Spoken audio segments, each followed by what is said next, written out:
இந்த காலை வேளையிலே நம்ம எல்லாரும் ஆண்டவரை நேசிக்கிறவர்களா இருக்கிறோம். அல்லேலூயா. எல்லாரும் ஆண்டவரை நேசிக்கிறோமா? அதனாலதான் ஆண்டவரிடத்துல வந்திருக்கிறோம். அல்லேலூயா, அல்லேலூயா. நாம ஏன் தேவனை நேசிக்கணும், ஏன் தேவனிடத்துல அன்பா இருக்கணும் அப்படிங்கிற காரியத்தை தான் இந்த காலை வேளையில நாம் வேத வசனத்தின் அடிப்படையிலிருந்து நாம இப்ப பார்க்க போகிறோம். அல்லேலூயா. ஏன் ஆண்டவரை நம்ம அதிகமா நேசிக்கணும்? எப்பவுமே சொல்றோம், நீங்க எந்த அளவுக்கு ஆண்டவரை நேசிக்கிறீங்க அப்படின்னு கேட்கிறோம். நீங்க ஆண்டவரை அதிகமா நேசிங்க அப்படின்னு சொல்றோம். அப்போ இந்த காலை வேளையில நாம் முதலாவதாக ஆண்டவரை ஏன் நேசிக்க வேண்டும் என்று பார்க்க போகிறோம். 1 யோவான் 4ஆம் அதிகாரம் 19ஆம் வசனத்திலே நாம் வாசிக்கிறோம். 1 யோவான் 4ஆம் அதிகாரம் 19ஆம் வசனத்திலே இவ்விதமாக சொல்லி இருக்கிறது, அவர் முந்தி நம்மிடத்தில் அன்பு கூர்ந்தபடியால் நாமும் அவரிடத்தில் அன்பு கூறுகிறோம். அவர் முந்தி நம்மிடத்தில் அன்பு கூர்ந்தபடியால் நாமும் அவரிடத்திலே அன்பு கூறுகிறோம். ஏன் ஆண்டவரை அன்பு செலுத்த வேண்டும், ஏன் ஆண்டவரை நேசிக்க வேண்டும் என்றால், நாம் நேசிப்பதற்கு முன்பதாக அவர் முந்திக் கொண்டார், நம்மை நேசித்தார். அல்லேலூயா. இந்த உலகத்துல நாம் பிறந்ததிலிருந்து நாம் பிறரை நேசிக்க ஆரம்பிக்கிறதுக்கு முன்பதாக தேவன் நம்மை நேசித்தார். சொல்ல போனா நாம் தாயின் கருவில் உருவாவதற்கு முன்பதாகவே முந்தியே ஆண்டவர் நம்மை நேசித்தார். அல்லேலூயா, அல்லேலூயா. அவர் முந்தி நேசித்தார், முந்தி கொண்டார். அல்லேலூயா. ஆமா, அந்த காரியத்துல நம்ம ஜெயிக்க முடியல, ஆண்டவர் ஜெயிச்சிட்டார். எப்படின்னா, நாம் அன்பு கூறுவதற்கு முன்பதாக ஆண்டவர் நம்மிலே அன்பு வைத்து நம்மை நேசித்து இந்த உலகத்திலே தம்முடைய பிள்ளைகளாக மாற்றினார். அல்லேலூயா, அல்லேலூயா. ஏன் ஆண்டவர் நம்மை நேசிக்கணும்? ஏன் ஆண்டவர் நம்மை நேசிக்கணும்னா, தேவன் அன்பாகவே இருக்கிறார். அப்படித்தானே சொல்லி இருக்கிறது. 1 யோவான் 4ஆம் அதிகாரம் 8ஆம் வசனத்திலே வாசிக்கும் போது அங்கே சொல்லப்பட்டிருக்கிறது, தேவனை அறியான், தேவன் அன்பாகவே இருக்கிறார். God is love. ஏன் நம்மை முந்தி நேசித்தார் என்றால், அவர் அன்பாக இருக்கிறார். அல்லேலூயா. அன்பு இருக்கு. இப்போ ஒருவேளை பணம் ஒருவருக்கு பிறருக்கு கொடுக்கிறாங்கன்னா, அவங்ககிட்ட பணம் இருந்தா தானே பிறருக்கு கொடுக்க முடியும். ஒருவருக்கு உதவி செய்யறாங்கன்னா, உதவி செய்யற நிலைமையில இருந்தாதான் அவங்க உதவி செய்ய முடியும். அப்போ அவர் அன்பாகவே இருக்கிறார், அன்பாகவே, எப்போதும் அன்பா இருக்கிறார். அவர் அன்பாகவே இருக்கிறபடினாலே அவர் நம்மிலே அன்பு கூர்ந்தார். அல்லேலூயா. வேறு காரணங்கள் பல இருந்தாலும் அவர் நம்மை நேசிப்பதற்கு காரணம் என்னவென்றால், அவர் அன்பாகவே இருக்கிறார். நம்ம சில நேரத்துல அன்பா இருக்கிறோம், சில நேரத்துல வம்பா இருக்கிறோம், அன்பா இருக்கிறது இல்ல. ஆனா தேவன் அப்படி இல்லை, அவர் எப்பொழுதும் அன்பாகவே இருக்கிறார். அல்லேலூயா. அன்பற்ற ஒரு தேவனை நீங்க பார்க்க முடியாது, எப்பொழுதும் அவர் அன்பாகவே இருக்கிறார் என்று சொல்லி இருக்கிறது. அல்லேலூயா. 16ஆம் வசனத்தையும் கூட வாசிக்கலாம். தேவன் நம்மேல் வைத்திருக்கிற அன்பை நாம் அறிந்து விசுவாசித்திருக்கிறோம். தேவன் அன்பாகவே இருக்கிறார். தேவன் அன்பாகவே இருக்கிறார். தேவன் நம்மேல் வைத்திருக்கிற அன்பை நாம் அறிந்து விசுவாசித்திருக்கிறோம். அல்லேலூயா. தேவன் எப்படி இருக்கிறார் என்றால், தேவன் அன்பாகவே இருக்கிறார். எப்படி விசுவாசிக்கிறோம்? என் தேவன் எப்போதும் என்னை நேசிக்கிறார். என் தேவன் என்னை நேசிப்பதற்கு முந்திக் கொண்டார், முந்தியே என்னை நேசித்தார். நான் நேசிப்பதற்கு முன்பதாக அவர் என்னை நேசித்தார். அது மாத்திரமல்ல, அந்த அன்பை அவர் தேவன் அன்பாகவே இருக்கிறார் என்பதை அறிந்து கொண்டோம். அல்லேலூயா, அல்லேலூயா. அதுதாங்க விசேஷித்த ஒரு தன்மை. நம்முடைய தேவனுடைய தன்மைகளிலே ஒன்று என்று சொல்லப்பட முடியாது. நம்முடைய தேவனுடைய தன்மையே அன்புதான். அதனால்தான் அந்த வார்த்தையை கொஞ்சம் சொல்லி பாருங்க. தேவன் அன்பாகவே இருக்கிறார். அல்லேலூயா. God is love. ஆங்கிலத்தில் சொல்லும் போது தேவன் அன்பாகவே இருக்கிறார் என்று சொல்வது சரியான ஒரு மொழிபெயர்ப்பா இருக்காது. தேவன் அன்பாக, God is loveனா லவ் தான் கடவுள், அன்பு தான் கடவுள். அல்லேலூயா. அன்பின் முழு உருவம் தான் கடவுள். அதனாலே அவர் நம்மை நேசித்தார். அல்லேலூயா, அல்லேலூயா. நாம் அப்படி அல்ல, நம்மிடத்துல கொஞ்சம் தான் அன்பு இருக்கு, அதனாலே கொஞ்சம் நேசிக்கிறோம். ஆனா ஆண்டவர் அப்படி இல்லை, அவர் முழுவதும், அவர் முற்றிலும் அன்புள்ளவராகவே இருக்கிறபடினாலே நம்மை எப்பொழுதும் நேசிக்கிறவராக இருக்கிறார். அல்லேலூயா, அல்லேலூயா. அப்படி நேசிக்கிறதுனாலே தான் 1 யோவான் 4ஆம் அதிகாரம் 9ஆம் வசனத்திலே வாசிக்கும் போது, தம்முடைய ஒரே பேரான குமாரனாலே நாம் பிழைக்கும்படிக்கு தேவன் அவரை இவ்வுலகத்திலே அனுப்பினதினால் தேவன் நம்மேல் வைத்த அன்பு வெளிப்பட்டது. தம்முடைய ஒரே பேரான குமாரனாலே நாம் பிழைக்கும்படிக்கு, பிழைக்கும்படிக்குன்னா என்ன? வாழும்படிக்கு, டு லிவ், நாம் வாழும்படிக்கு, நாம் வாழுவதற்காக அவர் தம்முடைய குமாரனை இந்த உலகத்திலே அனுப்பி வைத்தார். அல்லேலூயா, அல்லேலூயா. நாம் பிழைக்கும்படிக்கு தேவன் அவரை இவ்வுலகத்தில் அனுப்பினதினால் தேவன் நம்மேல் வைத்த அன்பு வெளிப்பட்டது. அல்லேலூயா. ஆண்டவர் தேவனாகிய கர்த்தர் தம்முடைய குமாரனாம் இயேசு கிறிஸ்துவை இந்த உலகத்திலே அனுப்பினார். எதற்காக? நாம் வாழும்படியாக, நம்மை வாழ வைப்பதற்காக. அப்படி சொல்லலாம், நம்மை வாழ வைப்பதற்காக, நாம் பிழைப்பதற்காக அவர் தம்முடைய ஒரே பேரான குமாரனாம் இயேசு கிறிஸ்துவை இந்த உலகத்திலே அனுப்பினதினாலே தேவனுடைய அன்பு வெளிப்பட்டது. அல்லேலூயா. தேவன் அன்பாகவே இருக்கிறார் இருக்கிறார் இருக்கிறார் என்று சொல்லிக் கொண்டிருந்தால் அந்த அன்பு எப்படி தெரியும்? நமக்கு எப்படி வெளிப்படும்? அந்த அன்பு வெளிப்பட்டது எப்போது? அந்த அன்பு எப்படிப்பட்ட அன்பு என்று நாம் உணர்ந்து கொள்ளுகிறோம். அவர் தம்முடைய ஒரே பேரான குமாரனை அனுப்பினார். அல்லேலூயா, அல்லேலூயா. நமக்கு ஒரே ஒரு பையன் இருக்கிறான்னு வைப்போம், அவனை கடைக்கு அனுப்ப மாட்டோம், அவனை வேலை செய்ய சொல்ல மாட்டோம், அவனை ரொம்ப ரொம்ப அன்பு செலுத்தி வீட்டிலேயே வச்சிருப்போம். அல்லேலூயா. யாராவது ஒரு உதவிக்கு அவனை அனுப்புன்னு சொன்னா, இல்ல இல்ல நான் என் பையனை அனுப்ப முடியாது அப்படின்னு சொல்லுவோம். ஏன்னா நம்ம ஒரே ஒரு பையன் இருக்கிறான், அதனால அவனை எங்கேயும் அனுப்புறதில்ல, அன்பு செலுத்தி பக்கத்திலேயே வச்சு கொண்டே இருக்கிறோம். ஆனா நம்முடைய பிதாவாகிய தேவனுக்கு ஒரே ஒரு செல்ல குமாரன் இருந்தார். அந்த ஒரே ஒரு செல்ல குமாரனை இந்த உலகத்திற்கு அனுப்பினார். ஏன் அனுப்பினார் என்றால், நம்மை வாழ வைப்பதற்காக அனுப்பினார். பிழைப்பதற்காக என்றால் வாழ வைப்பதற்காக, நாம் பிழைத்திருக்கும்படியாக அவர் அனுப்பினதினாலே தேவன் நம்மேல் வைத்த அன்பு விளங்குகிறது.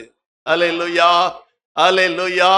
ஆமா, தேவன் நம்மேல் வைத்த அன்பு முதலாவது விளங்கினது எப்போதென்றால், குமாரனாம் இயேசு கிறிஸ்துவை இந்த உலகத்துக்கு அனுப்பினதினாலே தேவன் நம்மேல் வைத்த அன்பு என்ன செய்து விளங்கின. அடுத்த வசனம் வாசிக்கலாம். நாம் தேவனிடத்தில் அன்பு கூர்ந்ததினால் அல்ல, அவர் நம்மிடத்தில் அன்பு கூர்ந்து. நாம் தேவனிடத்தில் அன்பு கூர்ந்ததினாலே அல்ல, அவர் நம்மிடத்தில் அன்பு கூர்ந்ததினாலே. அல்லேலூயா, அல்லேலூயா. அந்த தேவகுமாரனாம் இயேசு கிறிஸ்துவை இந்த உலகத்திலே அவர் அனுப்பினாரே, அவர் எப்போது அனுப்பினார் என்றால், நாம் அவரிடத்திலே அன்பு கூர்ந்ததினாலே அல்ல, அவர் நம்மிடத்திலே அன்பு கூர்ந்தபடியினாலே அந்த குமாரனாய் இயேசு கிறிஸ்துவை அனுப்பினார். அல்லேலூயா, அல்லேலூயா. ஒருவேளை நாம அன்பு கூர்ந்ததினாலே நமக்கு அனுப்பினார் என்று சொன்னால் ஏதோ ஒரு பிரதியுத்தரமாக செய்ததாக இருக்கும். ஆனால் அப்படி இல்லை. நாம அவரிலே அன்பு கூறாத போது அவர் நம்மிடத்திலே அன்பு கூர்ந்து தம்முடைய குமாரனை அனுப்பினார். அல்லேலூயா, அல்லேலூயா. கீழே வாசிக்கலாம். நம்முடைய பாவங்களை நிவிர்த்தி செய்கிற கிருபாதார பலியாக தம்முடைய குமாரனை அனுப்பினதினாலே அன்பு உண்டாயிருக்கிறது. அல்லேலூயா. தம்முடைய குமாரனாம் இயேசு கிறிஸ்துவை நம்முடைய பாவங்களை நிவர்த்தி செய்வதற்கான கிருபாதார பலியாக அனுப்பினார். அல்லேலூயா. ஒரே குமாரன், அந்த ஒரே குமாரனை நம்முடைய பாவத்திலிருந்து நம்மை மீட்கும்படியாக அவர் அந்த ஒரே குமாரனை அனுப்பினார். அதனாலதான் அன்பு உண்டாயிருக்கிறது. அல்லேலூயா. நம்ம மேல எவ்வளவு அன்பு ஆண்டவர் வைத்திருக்கிறார் என்பதை முதல்ல நம்ம அறியணுங்க. அப்பதான் ஆண்டவர் மேல அன்பு செலுத்த முடியும். நம்ம மேல ஒரு வைத்துக் கொள்ளுமே, நம்ம குடும்பத்துல அல்லது நண்பர்களுக்குள்ளாக நம்மை நேசிக்கிற ஒருவர் நம்மை நேசிக்கிறார் என்று அறிந்த பின்பு நம்ம அவரை நேசிக்கிறோம். அப்படித்தானே? ஒருவர் நேசிக்கிறார் என்று அறிந்தோம், ஐயோ என்ன எவ்வளவான அன்பு செலுத்துறாங்க, எவ்வளவு அன்பா இருக்கிறாங்க அப்படின்னு நாமும் அவரை அன்பு செலுத்துகிறோம். அதே போலதான் தேவன் எவ்வளவாய் நம்மில் அன்பு கூர்ந்தார் என்று நாம் அறிந்திருக்கும் போதுதான் அவரிடத்திலே நாம் அதிகமான அன்பு செலுத்த முடியும். அல்லேலூயா, அல்லேலூயா. இன்னைக்கு அநேகர் தேவனிடத்திலே அன்பு செலுத்துகிறது இல்லை. ஏதோ பேருக்காக சர்ச்சுக்கு வர்றோம், ஏதோ பேருக்காக நாம் வாழுகிறோம். ஆனா உண்மையிலே அப்படி அல்ல. நாம் நம்மை தேவன் எவ்வளவாய் நேசிக்கிறார் என்பதை நம்ம முதல்ல அறியணும். அல்லேலூயா, அல்லேலூயா. இதைவிட மேலான அன்பு இருக்க முடியாது. தம்முடைய குமாரனாம் இயேசு கிறிஸ்துவை கிருபாதார பலியாக அனுப்பினார். அல்லேலூயா. எதற்கு இந்த உலகத்தில் அனுப்பினார்? இந்த உலகத்தில் இருக்கிற ஜனங்களுக்கு எல்லாம் போய் சுகம் கொடுங்க, இந்த உலகத்தில் இருக்கிற ஜனங்களுக்கெல்லாம் உணவு கொடு, இந்த உலகத்தில் இருக்கிற ஜனங்களுக்கெல்லாம் சமாதானம் கொடு அப்படின்னு நம்முடைய சரீர தேவைகளுக்காக ஆண்டவராய் இயேசு கிறிஸ்துவை பிதாவானவர் இந்த உலகத்தில் அனுப்பாமல் நமக்காக பலியாகி நம்முடைய பாவத்தை மன்னிக்கும் பொருட்டாக அவர் அனுப்பினார். அப்போ இயேசு கிறிஸ்து இந்த உலகத்திலே வந்து சிலுவையிலே தொங்கி மரிப்பார் என்பது பிதாவுக்கு தெரியும். அதற்காகவே அனுப்பினார் என்றால் எப்படி இருக்கும் கொஞ்சம் யோசித்து பாருங்க. அல்லேலூயா, அல்லேலூயா. நம்முடைய மகனை ஒருவங்க அழைக்கிறாங்க, ஒரு சின்ன உதவி செய்யறதுக்கு அப்படின்னு அழைக்கிறாங்க. என்ன, இந்த கடையில் போய் அதை வாங்கிட்டு வர சொல்லுங்க சிஸ்டர் அப்படின்னு பக்கத்து வீட்டுக்காரங்க சொல்றாங்க. போயிட்டு வாடா, பத்திரமா வாங்கி கொடுத்துட்டு வாடான்னு சொல்றோம். அல்லேலூயா. ஆமா, ஏன்னா ஒரு பொருள் வாங்கி கொடுக்க சொல்றாங்க, அவங்க மேல நமக்கு கொஞ்சம் அன்பு இருக்கு, நமக்கு அவங்க மேல கொஞ்சம் அன்பு, அவங்களுக்கு நம்ம மேல கொஞ்சம் அன்பு, நம்ம பையனை உதவி செய்யற கூப்பிடுறாங்க, நம்ம அந்த பையனை அனுப்புறோம். அந்த பையன் கடைக்கு போயிட்டு வந்துட்டு அந்த பொருளை வாங்கி கொடுத்துட்டு வந்துட்டான், ரொம்ப சந்தோஷம். இப்போ அந்த பையனை இவங்களுக்காகவே எப்பவுமே அவங்க வீட்டுல வச்சு எல்லா பொருளும் வாங்கி கொடுக்கறாங்க, அவனுக்கு ஒரு வேலைக்காரனா வைக்கிறதுக்கு கூப்பிடுறாங்கன்னு வைப்போம். நம்ம அனுப்புவோமா? யாருமே அனுப்ப மாட்டோம். என்னடா ஒரு நேரம் ஏதாவது வாங்கி கொடுக்கற அனுப்பலாம், அங்கே இருந்து அந்த குடும்பத்துக்கு தேவையான இதெல்லாம் வாங்கி கொடுத்துட்டு அங்கே இருக்க சொல்றாங்களே அப்படின்னா நம்ம அனுப்ப மாட்டோம், கண்டிப்பா அனுப்ப மாட்டோம். ஏன்னா அவரை இழந்து விடுகிறோம், ஆகவே நம்ம அப்படி அனுப்ப மாட்டோம். அதே மாதிரி இயேசு கிறிஸ்துவை இந்த உலகத்திற்கு பிதாவானவர் அனுப்பின போது அவர் இந்த உலகத்திலே வந்து பாவிகளுடைய பாவங்களுக்கான கிருபாதார பலியாக தன்னை அர்ப்பணிக்க வேண்டும், பாடுகளை பட்டு சிலுவையிலே தொங்க வேண்டும், தொங்குவார் என்று அறிந்துதான் பிதாவானவர் அனுப்பினார். ஏன் அனுப்பினார்? நம்மேல் இருக்கிற அன்பினாலே அனுப்பினார். அதுதான் ரொம்ப முக்கியம். தம்முடைய ஒரே பேரான குமாரனை பலியாக எதற்காக அனுப்பினார்? நம்மை வாழ வைப்பதற்காக அவரை ஒப்பு கொடுத்தார் போது பிதா நம்மேல் வைத்திருந்த அன்பை கொஞ்சம் யோசித்து பாருங்க. அல்லேலூயா, அல்லேலூயா. இந்த காலை வேளையிலே தேவன் நம்மேல் எவ்வளவோ அன்பு கூர்ந்தார் என்பதை நம்ம அறிந்து கொள்வதற்காகத்தான் இந்த காலை வேளையில எங்க இருக்கிறோம். நிறைய பேருக்கு எவ்வளவா அன்பு கூர்ந்தார் என்று தெரியாது. ஏதோ ஆண்டவர் உலகத்துல வந்தாரு, பிறந்தாரு, நமக்காக மரித்தார் அப்படின்னு நினைக்கிறோம். இல்லைங்க, தெரிந்தே ஒரு குமாரனை இந்த உலகத்திலே அனுப்பி அவரை பலியாக ஒப்பு கொடுக்க யார் தயாராவாங்க? ஆனா பிதாவானவர் அதற்கு தயாரானார். ஏன் தெரியுமா? அவர் நம்மிடத்திலே அன்பு கூர்ந்ததினால. இப்ப யோசித்து பாருங்க, இப்போ அந்த குமாரன் மேலே அதிகமான அன்பா, நம்மேல் அதிகமான அன்பா? நம்மேல் தான் அதிகமான அன்பு. குமாரனை நேசிக்கிறார், உண்மைதான், தமக்கு ஒரே குமாரன், அந்த குமாரனை நேசிக்கிறார். ஆனா அவரை விட அந்த பிதாவானவர் நம்மை அதிகமாய் நேசித்ததினாலே தான் நீ போய் அவர்களுக்காக உன்னுடைய ஜீவனை கொடு என்று அனுப்பினார். அப்போ உலகத்திலே மிக அதிகமாய் தேவன் நேசிக்கிறது யார் என்றால் என்னை நேசிக்கிறார். வானாதி வானங்களும் கொள்ளாத அந்த தேவாதி தேவன் இந்த உலகத்தில் உள்ள எல்லாரையும் தன்னுடைய குமாரனை பார்க்கிலும் நம்மை அதிகமாய் நேசிக்கிறார். இது எவ்வளவு பெரிய அன்பு, யோசித்து பாருங்க. இந்த அன்பை மாதிரி எங்கேயாவது பார்க்க முடியுமா? ஹல்லேலூயா, ஹல்லேலூயா. அடுத்த வசனத்தை வாசிக்கலாம். பிரியமானவர்களே, தேவன் இவ்விதமாய் நம்மிடத்தில் அன்பு கூர்ந்து இருக்க நாமும் ஒருவரிடத்தில் ஒருவர் அன்பு கூற கடனாளிகளாய் இருக்கிறோம். பிரியமானவர்களே, இவ்விதமாய் தேவன் நம்மிடத்தில் அன்பு கூர்ந்திருக்க, இவ்விதமாய் தேவன் நம்மிடத்தில் என்ன செய்திருக்கிறார்? அன்பு கூர்ந்து. எவ்விதமாய் அன்பு கூர்ந்திருக்கிறார்? தம்முடைய குமாரனை பலியாக கொடுத்து நம்மை மீட்பதற்காக, நாம் பிழைக்கும்படியாக அவரை கொடுத்து இவ்விதமாய் நம்மிடத்தில் அன்பு கூர்ந்திருக்கிறார். அல்லேலூயா. அதான் சொன்னேன், நம்ம பையனை வச்சுக்கோ, நம்ம பையனை அவங்களுக்காக பலியாக ஒப்பு கொடுக்க நம்ம முன் வருவோம்னா நம்ம பையனை காட்டிலும் அந்த குடும்பத்தின் மேலே அதிக அன்பு வச்சிருக்கோம்னு அர்த்தம். டே போடா, இப்போ என்ன ஆனாலும் சரிடா, அவங்க என்ன சொல்றாங்களோ கேளு, அவங்களுக்காக உயிரை கொடுக்க வந்தாலும் கொடுத்துரு அப்படின்னு நம்ம குமாரனை அனுப்புறோம்னு வச்சுக்கோ, நம்ம பையனை அனுப்புறோம்னு வச்சுக்கோ. அப்போ நம்ம அந்த குடும்பத்தை எவ்வளவா நேசிக்கிறோம்னு அர்த்தம். நம்முடைய மகனை விட அதிகமா இந்த குடும்பத்தை நேசிக்கிறோம்னு அர்த்தம். அல்லேலூயா, அல்லேலூயா. அருமையான தேவனுடைய ஜனங்களே, அப்படித்தான் பிதாவாகி தேவன் நம்மை நேசித்தார். அல்லேலூயா, அல்லேலூயா. நம்மை அவ்வளவாய் நேசித்தார். ஏன் நம்ம அவ்வளவாய் நேசித்தார் என்றால், எபேசியர் எழுதும் 2ஆம் அதிகாரம் 4ஆம் வசனத்திலே வாசிக்கும் போது, எபேசியர் 2:4 வாசிக்கிறோம். தேவனோ இரக்கத்தில் ஐஸ்வர்யம் உள்ளவராய், தேவனோ இரக்கத்தில் ஐஸ்வர்யம் உள்ளவராய் நம்மில் அன்பு கொண்ட தம்முடைய மிகுந்த அன்பினாலே, இங்கே சொல்லப்பட்டிருக்கு, தேவனோ இரக்கத்தில் ஐஸ்வர்யம் உள்ளவராய் இருந்தபடியினாலே நம்மில் அன்பு கூர்ந்தார். நம்ம மேல ரொம்ப இரக்கம் யாருக்கு? நம்முடைய தேவனுக்கு. அல்லேலூயா. இரக்கத்தில் ஐஸ்வர்யம் என்னன்னு, அவர் ரொம்ப இரக்கம், ரொம்ப இரக்கம். அப்படி எப்படி சொல்றது? அத எப்படி இரக்கம் சொல்றது? மிகுந்த இரக்கம். இரக்கத்தில் ஐஸ்வர்யம் உள்ளவர் என்றால் இரக்கம் இடத்துல நிறைய இருக்கிறதுனாலே நம்மில் அன்பு கூர்ந்தார். அல்லேலூயா. அப்படி சொல்ல போனா இறங்கி, நம்மேல் இறங்கி நம்மிலே அன்பு கூர்ந்தார். அல்லேலூயா. அதான் சொல்லப்பட்டிருக்கிறது. தேவனோ இரக்கத்தில் ஐஸ்வர்யம் உள்ளவராய் நம்மில் அன்பு கூர்ந்த தம்முடைய மிகுந்த அன்பினாலே. சொல்லுங்க பார்க்கலாம். பிதாவானவர் என் மேல மிகுந்த அன்பு வைத்திருக்கிறார். ஆமா, என் தேவன் என் மேல் மிகுந்த அன்பு வைத்திருக்கிறார். அல்லேலூயா, அல்லேலூயா. உலகத்துல யாரும் அந்த அளவு என்ன நேசிக்கல.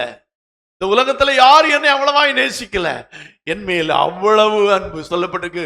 நம்மில் அன்பு கூர்ந்த தம்முடைய மிகுந்த அன்பினாலே. அல்லேலூயா. அப்ப பிதாவானவர் நம்மேல் வைத்த அன்பை கொஞ்சம் யோசித்து பாருங்க. அல்லேலூயா. நமக்கு எல்லாருக்கும் தெரிந்த ஒரு வசனம் இருக்கிறது அல்வா? யோவான் 3ஆம் அதிகாரம் 16ஆம் வசனத்துல நம்ம வாசிக்கும் போது, தேவன் தம்முடைய ஒரே பேரான குமாரனை விசுவாசிக்கிறவன் அவனோ அவன் கெட்டு போகாமல் நித்திய ஜீவனை அடையும்படிக்கு அவரை தந்தல் இவ்வளவாய் உலகத்தில் அன்பு கூர்ந்தார். அல்லேலூயா. இப்ப என்ன? பிதாவானவர் குமாரனை உலகத்துக்கு அனுப்பினார். எதற்காக அனுப்பினார்? குமாரனை விசுவாசிக்கணும் ஒருவன் கூட கெட்டு போக கூடாது. அவன் என்ன அடையணும்? நித்திய ஜீவனை அடையணும். அங்கு என்கிற நோக்கத்தோடு அவரை தந்தள்ளி இவ்வளவாய் உலகத்தில் அன்பு கூர்ந்தார். அல்லேலூயா. சுருக்கமா இதை சொல்ல போனா, நாம கெட்டு போக கூடாதுங்கிறதுக்காக, நாம அழிந்து போகக்கூடாது என்பதற்காக, நம்முடைய நன்மைக்காக குமாரனாம் இயேசு கிறிஸ்துவை இந்த உலகத்தில் அனுப்பி அவ்வளவாய் அன்பு கூர்ந்தார். அல்லேலூயா. அதான் சொன்னேன், நம்மிடத்திலே தேவன் வைத்திருக்கிற அன்பை காட்டிலும் குறைவாகத்தான் தன்னுடைய குமாரனிடத்திலே வைத்திருக்கிறார். தன்னுடைய குமாரனிடத்திலே வைத்திருக்கிற அன்பை காட்டிலும் அதிகமாய் அதிகமாய் அந்த ஆண்டவர், அந்த தேவன் நம்மில் அன்பு கூர்ந்தபடினாலே தான் நாம் கெட்டு போக கூடாது என்பதற்காக அவர் தம்முடைய குமாரனை இந்த உலகத்திலேயே அனுப்பி அன்பு கூர்ந்தார். அல்லேலூயா, அல்லேலூயா. யோசித்து பாருங்க, இந்த காலை வேளையில தேவன் நம்மேல் எவ்வளவு அன்பு கூர்ந்தார். ஏன் இந்த உலகத்திலே ஆண்டவராய் இயேசு கிறிஸ்து வந்து மனிதனாய் பிறந்து இந்த உலகத்திலே எல்லா பாடுகளையும் பட்டு சிலுவையிலே தொங்கி மரித்தார் என்பதற்கு காரணம் என்னவென்றால், பிதா நம்மேல் வைத்த அன்பு. அல்லேலூயா. அவ்வளவாய் அன்பு கூர்ந்தார். அப்படியானா நமக்காக தன்னுடைய குமாரன் மரிக்கும் அளவிற்கு அவர் நம்மேல் அன்பு கூர்ந்தார் என்பதை நம்ம உணர்ந்திருக்க வேண்டியது அவசியமா இருக்கிறது. அல்லேலூயா, அல்லேலூயா. யோவான் 15ஆம் அதிகாரம் 13ஆம் வசனத்திலே நாம் வாசிக்கும் போது அங்கே சொல்லப்பட்டிருக்கிறது, 15:13, ஒருவன் தன் சிநேகிதருக்காக தன் ஜீவனை கொடுக்கிற அன்பிலும் அதிகமான அன்பு ஒருவரிடத்திலும் இல்லை. அல்லேலூயா. பிதாவானவர் நமக்காக தம்முடைய ஜீவனை கொடுக்கிற அன்பிலும் அதிகமான அன்பு இல்லை. அப்படின்னா இதை விட உலகத்துல வேற அன்பே இல்லைன்னு அர்த்தம். இதை விட பெரிய அன்பு உலகத்துல இல்லைன்னு அர்த்தம். அல்லேலூயா. ஒருவன் தன் சிநேகிதனுக்காக தன் ஜீவனை கொடுக்கிற அன்பிலும் அதிகமான அன்பு ஒருவரிடத்திலும் இல்லை. அல்லேலூயா. சிநேகிதனுக்காக ஜீவனை கொடுப்பானா? உங்க நண்பனை கொஞ்சம் கேட்டு பாருங்களேன். டேய், எனக்காக உயிரை கொடுப்பேன்டா அப்படிமா, கொடுப்பேன்டா அப்படின்னு சொல்லுவான். ஆனா வேலை வரும்போது எவ்வளவு தப்பிப்பாங்க தெரியுமா? என்னவெல்லாம் சொல்லி தப்பிச்சுக்குவாங்க தெரியுமா? ஆனா தேவன் அப்படி அல்ல. நமக்காக ஜீவனை கொடுக்கும்படியாக தம்முடைய குமாரனை அனுப்பி, எல்லா வசனத்துல, அந்த வசனத்தை எல்லாம் கொஞ்சம் வாசித்து போங்க, ஒவ்வொன்றையும் கொஞ்சம் ஆழமாய் சிந்தித்து பாருங்க. எவ்வளவாய் நம்மிடத்திலே அன்பு கூர்ந்தார் என்பது தெரியும். அல்லேலூயா. ஏன் நாம் ஆண்டவரை நேசிக்க வேண்டும் என்றால், ஏன் நாம் தேவனை நேசிக்க வேண்டும் என்றால், அவ்வளவாய் நம்மிடத்திலே அன்பு கூர்ந்திருக்கிறார். அல்லேலூயா. ஆகவே பிரதியுத்தரமாக அதற்கு பதிலாக நாம் என்ன செய்ய வேண்டும்? அவரை நேசிக்கணும். அல்லேலூயா, அல்லேலூயா. ஒருவன் தன் சிநேகிதருக்காக தன் ஜீவனை கொடுக்கிற அன்பிலும் அதிகமான அன்பு ஒருவரிடத்திலும் இல்லை. அப்படின்னா ஜீவனை கொடுக்கிற அன்பை காட்டிலும் பெரிய அன்பு உலகத்துல இல்லவே இல்லை. அப்போ நமக்காக அவர் ஜீவனை கொடுத்தார் போது நம்ம அவரை எவ்வளவா நேசிக்கணும். அல்லேலூயா, அல்லேலூயா. ஆமா பிரியமான தேவனுடைய பிள்ளைகளே, நம்ம அவ்வளவாக ஆண்டவரை நேசிக்கணும். ஏன்னா அவர் அவ்வளவாய் நம்மிடத்திலே அன்பு கூர்ந்தார். அல்லேலூயா. இன்னொரு வசனம் சொல்லி இருக்கிறது, ரோமர் 5:8 நாம் பாவிகளாய் இருக்கையில் கிறிஸ்து இயேசு நமக்காக மரித்ததினாலே தேவன் நம்மேல் வைத்தான் தமது அன்பை விளங்க பண்ணுகிறார். அல்லேலூயா. நம்மெல்லாம் உலகத்துல நல்லவங்களுக்காக ஒரு ஜீவனை கூட கொடுப்போம். சே, அந்த பக்கத்து வீட்டு அக்கா அவங்க நல்லவங்க, உங்களுக்கு போய் உதவி செய்ய, ரொம்ப நல்லவங்க அவங்களுக்கு உதவி செய்யணும். ரொம்ப மோசமானவங்கன்னு வச்சுக்குவோம், உதவி செய்யுமா? அவங்களுக்கு செய்யறத விட சும்மா இருக்கலாம் அப்படின்னு தான் சொல்லுவோம். இப்ப விசுவாசிகளுக்குள்ளே சபையிலே பார்க்கிறோம், அவங்க சிலவங்கள நல்லவங்களா வச்சிருக்காங்க, அவங்களுக்கு உதவி செய்ய முன் வருவாங்க.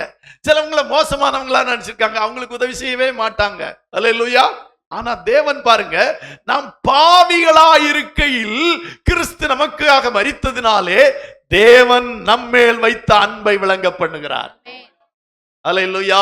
ஒரு வசனம் இப்படி சொல், நல்லவனுக்காக ஒருவர் மரிப்பான், ஆனா மோசமானவனுக்காக ஒருவர் தான் மரிக்கவே மாட்டான் உலகத்திலே. ஆனாலும் ஆனா நாம் பாவிகளா இருக்கையில் கிறிஸ்து நமக்காக மரித்ததினாலே தேவன் நம்மேல் வைத்த அன்பை விளங்க பண்ணுகிறார். அல்லேலூயா. இப்போ கிறிஸ்து மரித்ததினாலே நம்ம என்ன, தேவன் நம்மேல் வைத்த அன்பை தான் அவர் விளங்க பண்ணி இருக்கிறார். அல்லேலூயா. நம்ம பாவிகளா இருக்கையில நம்ம நேசிக்க ஒருவர் வந்தாரை யோசித்து பாருங்களேன். பாவிகளா இருக்கையில, ரொம்ப மோசமானவர்களா இருக்கையில ஒருத்தர் நேசிக்க மாட்டாங்க. மோசமானவங்களை யாரும் நேசிக்க மாட்டாங்க. அது சொந்த உடன் பிறந்தவர்களா இருக்கட்டும் அல்லது உறவினர்களா இருக்கட்டும், மோசமானவங்களை யாரும் நேசிக்க மாட்டாங்க. பணத்துல மோசம், பணம் இல்லை அப்படின்னா நேசிக்க மாட்டாங்க. அல்லது உயர்ந்த ஸ்தானத்துல இல்லை அப்படின்னா நேசிக்க மாட்டாங்க. அப்போ பாவியா இருந்தா கொஞ்சம் கூட நேசிக்க மாட்டாங்க. அல்லேலூயா. ஒரு குடும்பத்துல ஒருத்தன் அடிக்கடி சிறைச்சாலைக்கு போயிட்டு வர்றான்னு வச்சுக்கோமே, அந்த குடும்பத்தை நம்ம நேசிப்போமா? நேசிக்க மாட்டோம். ஐயோ மோசம், அவங்கள போய் யாரு நேசிப்பாங்க? அல்லேலூயா. ஆனா இங்கே சொல்லப்பட்டிருக்கு, நாம் பாவிகளா இருக்கையில் கிறிஸ்து நமக்காக மரித்ததினாலே தேவன் நம்மேல் வைத்த தமது அன்பை விளங்க பண்ணுகிறார். அல்லேலூயா. இதுதாங்க அதுல சொல்ல போனா அந்த ரொம்ப கருக்கான வசனங்கிறது, நம் பாவிகளா இருக்கையில, ஒருவரு நேசிக்க இல்லாமல் இருக்கும் போது, எல்லாரும் நம்மை வெறுக்கும் போது, ஒருவரு நமக்கு அடைக்கலம் கொடுக்காத போது, ஒருவரு நமக்கு ஒரு ஆதரவான வார்த்தைகளை கூட சொல்லாத போது, நாம் பாவிகளா இருக்கையில் கிறிஸ்து நமக்காக மரித்தார். இந்த அன்பை எங்கே சொல்லுவோம்? இந்த அன்பை எங்கே காணுவோம்? யோசித்து பாருங்க. அல்லேலூயா. அல்லேலூயா. நாம் பாவிகளா இருக்கையில் கிறிஸ்து இயேசு நமக்காக மரித்தார். அல்லேலூயா. அல்லேலூயா. அதுதான் ரொம்ப ரொம்ப கருகலான வசனம். அல்லேலூயா. நாம் பாவிகளா இருக்கையில் கிறிஸ்து நமக்காக மரித்தார். கலாத்தியர் 2:20 வாசிக்கிறோம். கலாத்தியர் 2:20 விதமாய் வாசிக்கிறோம். கிறிஸ்துவுடனே கூட சிலுவையில் அறையப்பட்டேன், ஆயினும் பிழைத்திருக்கிறேன். இனி நான் அல்ல, கிறிஸ்துவே எனக்குள் பிழைத்திருக்கிறார். நான் இப்பொழுது மாம்சத்தில் பிழைத்திருக்கிறதோ என்னில் அன்பு கூர்ந்து எனக்காக தம்மை தாமே ஒப்பு கொடுத்த தேவனுடைய குமாரனை பற்றும் விசுவாசத்தினாலே பிழைத்திருக்கிறேன். பவுல் சொல்றார், நான் பாவியா இருந்தேன், இப்பொழுது பிழைத்திருக்கிறேன். நம்மள அப்படிதான் பாவிகளா இருந்தோம், ஆனா கர்த்தர் இப்போது நம்மை நீதிமான்களாக்கி இருக்கிறார். பிழைத்திருக்கிறோம். அல்லேலூயா. வாழ்ந்திருக்கிறோம். சொல்ல போனா நம்மள மாதிரி நல்லா இருக்கிறது யாருமே இல்லைங்க. நீங்க வெளியே போய் பார்த்தா தெரியும் குடும்பங்களின் நிலைமைகள், தனிப்பட்ட மனிதனுடைய பிரச்சனை. அல்லேலூயா. நேத்து ஒரு காரியத்தை வாசித்தேன், திருப்பூர்ல ஒரு குடும்பமே தற்கொலை செய்து கொண்டது. அல்லேலூயா. என்ன கடன், ஆனா நம்மை கர்த்தர் ஜீவனோடு வைத்திருக்கிறார். நம்மளை கர்த்தர் அப்படி அனுமதிக்கவே மாட்டார். ஏன்னா கர்த்தர் நம்மை நேசிக்கிறார். ஆண்டவர் நம்மை நேசிக்கிறார். அவர் தம்மை நேசிக்கிற ஒருவரையும் கைவிட மாட்டார். அதுதான் அவருடைய அன்பு. அவர் அன்பாகவே இருக்கிறார். எப்படி நீங்கள் ரட்சிக்கப்படுவதற்கு முன்பு உங்களை நேசித்தாரோ இப்பொழுதும் அப்படியே நேசிக்கிறார். அல்லேலூயா. அல்லேலூயா. நீங்கள் பாவிகளாயிருக்கும் போது எப்படி உங்களை நேசித்தாரோ இப்பொழுது உங்களை நீதிமான்கள் ஆக்கியும் அப்படியே நேசிக்கிறார். அல்லேலூயா. அல்லேலூயா. இப்பொழுது மாம்சத்தில் பிழைத்திருக்கிறதோ என்னில் அன்பு கூர்ந்து எனக்காக தம்மை தாமே ஒப்பு கொடுத்த தேவனுடைய குமாரனை பற்றி விசுவாசத்தினாலே பிழைத்திருக்கிறேன். அல்லேலூயா. எனக்காக தம்மை தாமே, அல்லேலூயா, ஒப்பு கொடுத்த அந்த கிறிஸ்து. அல்லேலூயா. யோசித்து பாருங்க. அப்படின்னா எனக்காக, என்னுடைய பாவத்திற்காக, என்னுடைய அக்கிரமத்திற்காக நான் சாக வேண்டிய இடத்திலே, நான் மரிக்க வேண்டிய இடத்திலே இயேசு எனக்காக மரித்தார். அல்லேலூயா. ஹல்லேலூயா. யோசித்து பாருங்க, நமக்காக ஒருத்தர் சிறைச்சாலை போயிட்டான்னு வைப்போம், நமக்காக ஒருத்தர் ஒரு விபத்துல சிக்கி கொண்டாருன்னு வைத்துக் கொள்வோம், நமக்காக ஒருவர் காயப்பட்டு விட்டார் என்று வைத்துக் கொள்வோம், நம்ம எவ்வளவாய் அவர்களை அன்பு கூறுவோம். நமக்காக இயேசு ஜீவனையே கொடுத்திருக்கிறார். ஹல்லேலூயா, ஹல்லேலூயா.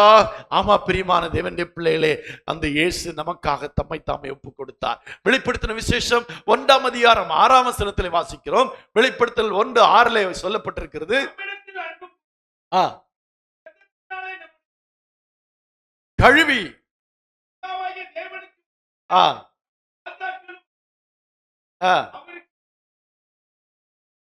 உண்டாயிருப்பதாக. ஹல்லேலூயா, ஹல்லேலூயா.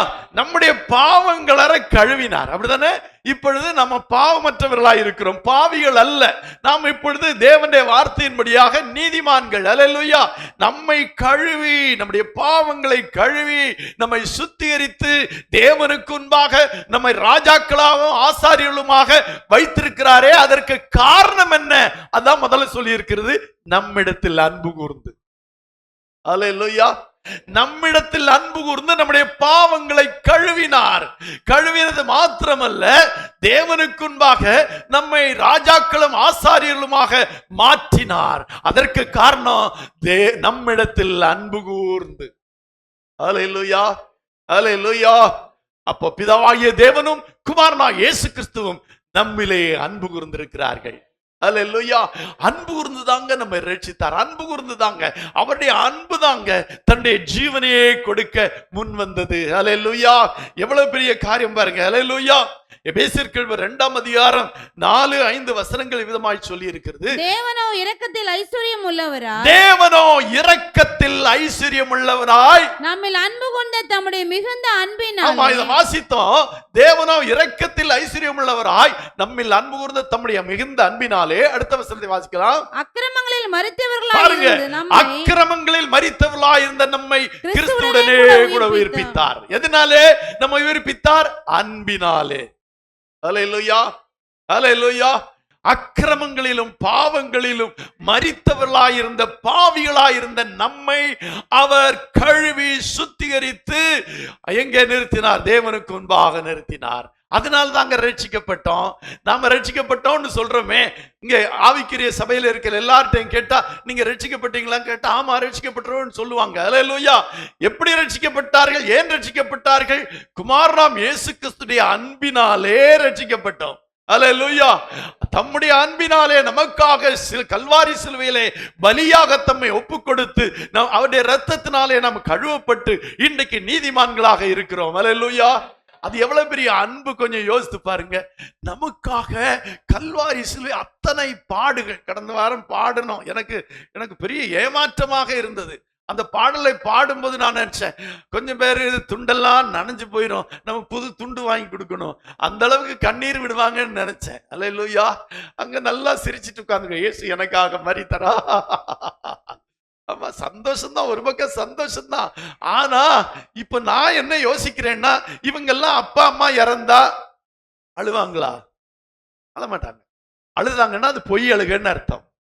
ஏன்னா இயேசு கிறிஸ்து நமக்காக மரித்தாருங்கிற பாடல் வரிகளை பாடும்போது நமக்குள்ள கண்ணீர் வராத கடும் பாவிகள் இருக்கட்டும், பரவாயில்ல, முகத்திலேயாவது ஒரு மாற்றம் இருக்குதானா? இல்ல.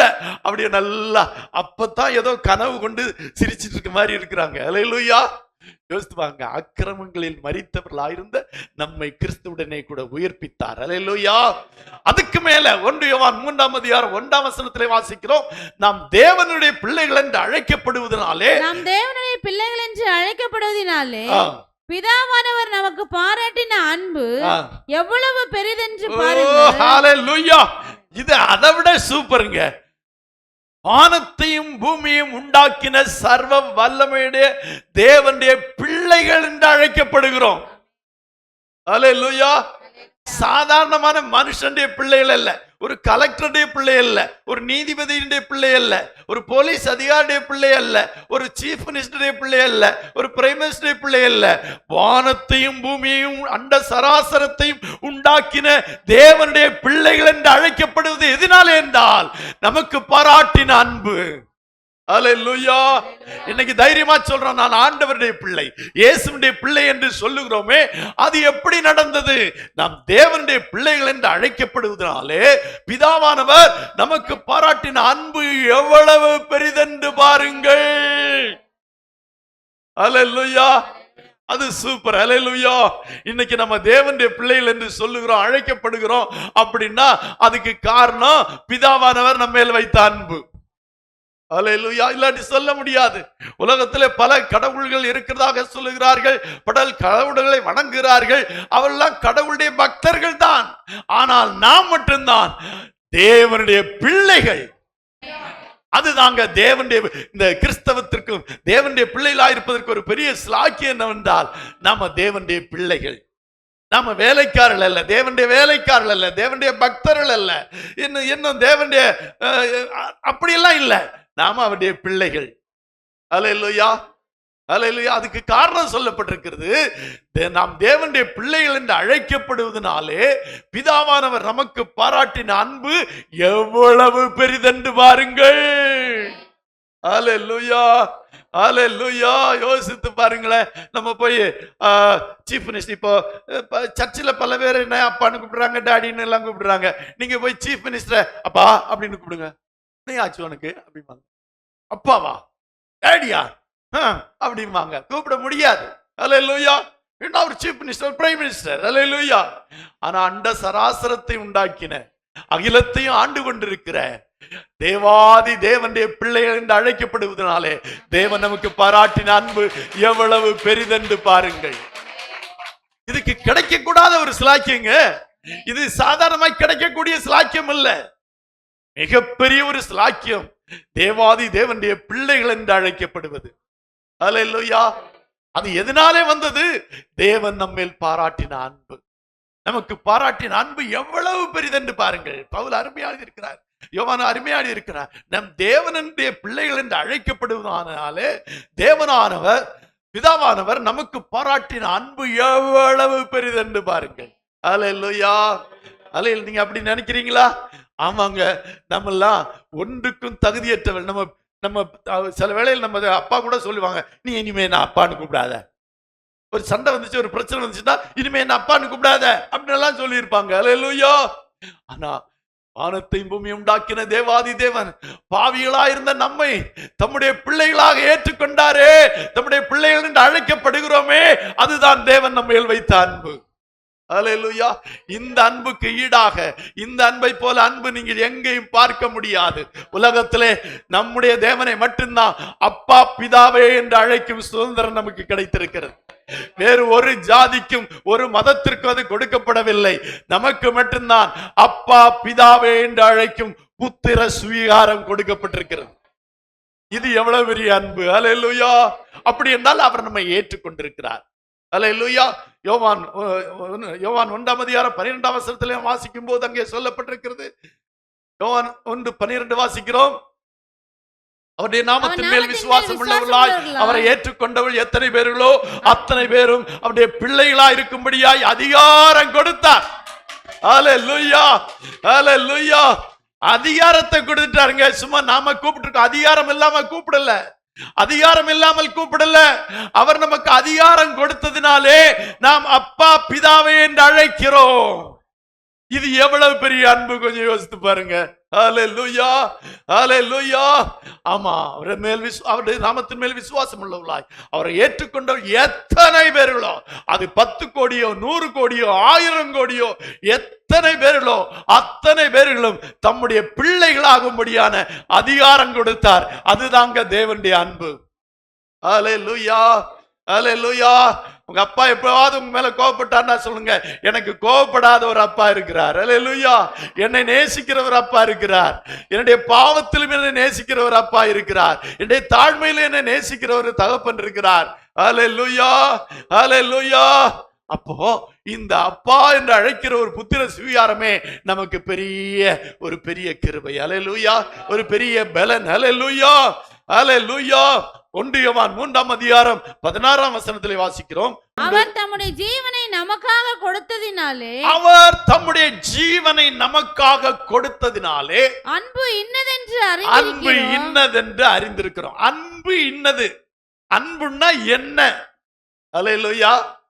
10 ரூபாய் கொடுக்கல, 100 ரூபாய் கொடுக்கல, 1 லட்சம் கடன் கொடுக்கல, ஒரு நேரம் சாப்பாடு கொடுக்கல, அதனாலே அன்புன்னு புரிந்து கொள்ள முடியாது. ஒருத்தங்க நமக்கு ஒருவேளை சாப்பாடு கொடுக்கறதுனால வேறு காரணத்தை வைத்து கூட கொடுத்திருக்கலாம். ஒருத்தர் நமக்கு உதவி செய்யறதுனால வேறு காரணத்தினாலும் உதவி செய்யலாம். அல்லேலூயா. வேறு காரணத்தினால் நமக்கு உதவி செய்யலாம். பல உதவிகள் பல காரணங்களுக்காக செய்யப்படுகிறது. அல்லேலூயா. இப்ப அரசாங்கம் நிறைய என்ன இலவசங்களை நமக்கு வாக்களித்திருக்குன்னு வைத்துக்கோங்க, கொடுத்துட்டு இருக்காங்கன்னு வைப்போம். எதுக்காக கொடுக்குறாங்க? அவங்களுக்கு ஓட்டு போடுறதுக்காக கொடுக்குறாங்க. அடுத்த தடவை நீங்க எங்களுக்கு என்ன செய்யுங்க? ஓட்டு போடுங்க. ஒரு பிரதிபலனை எதிர்பார்த்து தான் அரசாங்கமும் நமக்கு செய்கிறது. ஒருவர் நமக்கு ஒரு உதவி செய்யும் போது ஏதாவது ஒரு பிரதிபலனை எதிர்பார்க்கிறார். அதனால்தான் பிறரிடத்திலே உதவி பெறுகிறதை அதிகமாக நிறுத்த வேண்டும். ஏனென்றால் மனிதன் ஏதோ ஒரு பிரதிபலனை எதிர்பார்த்து தான் உதவிகளை செய்வான். ஆனால் ஆண்டவர் அப்படி அல்ல. அல்லேலூயா. அவர் தம்முடைய ஜீவனை நமக்கு கொடுத்ததினாலே அன்பு இன்னதென்று அறிந்திருக்கிறோம். அப்படின்னா என்ன? அன்புன்னா அடக்கடவுளே, இதுவரை அன்புன்னா அவங்க செஞ்சதெல்லாம் அன்பு, அவங்க காட்டினதெல்லாம் அன்புன்னு நினைக்கிறோம். இல்ல, உண்மையான அன்பு எதுன்னு தெரிந்து கொண்டோம் என்றால், எப்ப தெரிந்து கொண்டோம் என்றால், அவர் தம்முடைய ஜீவனை நமக்கு கொடுத்ததினாலே அன்பு இன்னதென்று அறிந்திருக்கிறோம். அல்லேலூயா. அல்லேலூயா. அன்பு இன்னதென்று அறிந்ததே இயேசுவானவர் நமக்காக தம்முடைய ஜீவனை கொடுத்ததினாலதான். அல்லேலூயா. அல்லேலூயா. அதனால நாம என்ன செய்யணும்? பதிலுக்கு அன்பு செலுத்த வேண்டும். அல்லேலூயா. அல்லேலூயா. ஆனா இன்னைக்கு நம்மளுக்கு அன்பு இருக்கிறதா? யோவான் சுவிசேஷம் 5ஆம் அதிகாரம் 42ஆம் வசனம் சொல்லுகிறது. யோவான் 5:42 விதமாய் சொல்லப்பட்டிருக்கிறது. உங்களில் தேவ அன்பு இல்லை என்று உங்களை அறிந்திருக்கிறேன். அல்லேலூயா.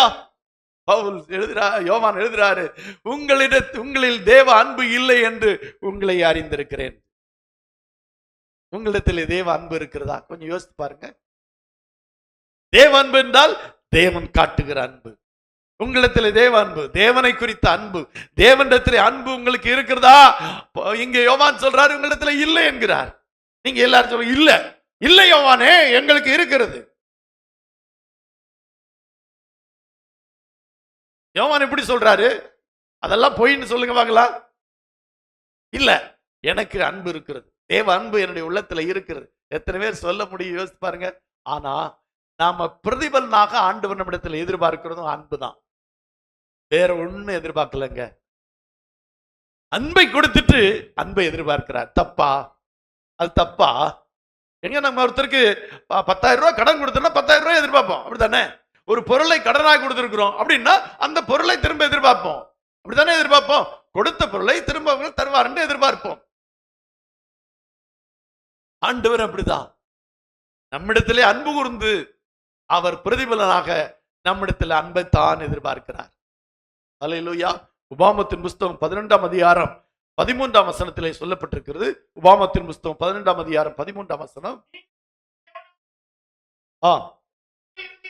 உங்கள் முழு இதயத்தோடும் உங்கள் முழு ஆத்மாவோடும் அன்பு கூர்ந்து. அப்படின்னா நீங்கள் உங்கள் தேவனாய் கர்த்தரிடத்தில் உங்கள் முழு இதயத்தோடும் உங்கள் முழு ஆத்மாவோட அன்பு கூற வேண்டும். அல்லேலூயா. அல்லேலூயா. புதிய ஏற்பாட்டுக்கு வருகிறேன். லூக்காவின் சுவிசேஷம் 10ஆம் அதிகாரம் 27ஆம் வசனத்திலே வாசிக்கும் போது லூக்கா 10:27 சொல்லி இருக்கிறது.